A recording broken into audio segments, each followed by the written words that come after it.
All right, so I should just disclose first of all that my Cleveland Browns prediction has not changed, even with the 11 games. So I happen to keep it. What's really interesting, I just kept it the same. And I probably should. Today's what oh shit.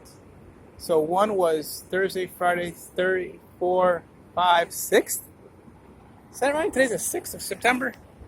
I'll give you the record when I see the Browns finishing at.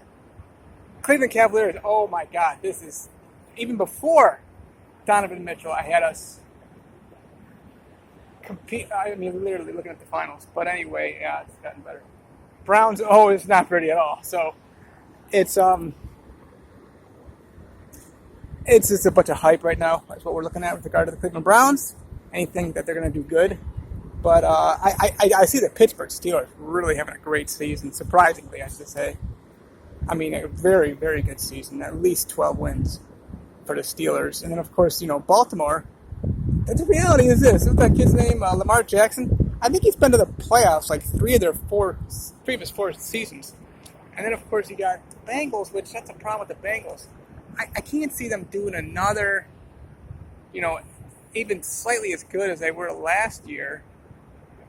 But the reality is, they surprised us last year. So the problem with the Browns was too many distractions, and there's too much pressure on them to do anything really. So, and I think like I said last year, the Browns are. I've said for the last 2 years, they're a scam. They look good on paper. They look good with regard to the numbers of fantasy players. Deshaun Watson is his top 3 fantasy quarterback. That's what he is, And you got this knucklehead, Kenny Knucklehead. What's his name? Jimmy Haslam. He just got desperate, so he just threw everything into the pile he could, for our Deshaun Watson. And how I feel about Deshaun Watson. It's not good. Not good. So, yeah. It will be one of the worst teams in the league. I do have us winning, though, 5 games this season. Maybe we'll tie 1 or even 2 because, Browns will get so desperate that they just got to try to just stay in games. We could be, 5-10 and 2 or something at the best, but I can't see us really doing anything better than that. Worst case, really I can see us being 5-12. Ultimately, 5-12.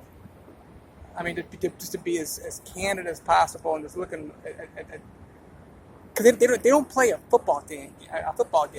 They play offense, they play defense, and you're gonna say, and they play special. You're gonna say, well, that's how it's supposed to be, right, Jason?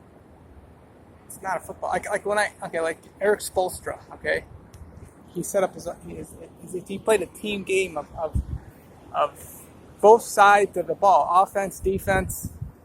And then, of course, same with Phil Jackson, and obviously, Steve Kerr. They play offense, defense. It's all together. It's a transition. It's all like one. It's not an offense and defense. And that's what I developed. My 5th and 6th graders, the rec league, North Olmsted. That's what I ran too. I'll be doing with this kickstand here. Sometimes these kickstand will kind of dig into the ground because it gets a little bit too. Soft, but we're looking good. Anyway, we'll see the Browns at about 5-12. Best case, 5-10, maybe 2 ties. I can see us really being in every single game this year. No real blowouts, except for that first week against Carolina. We'll get blown out.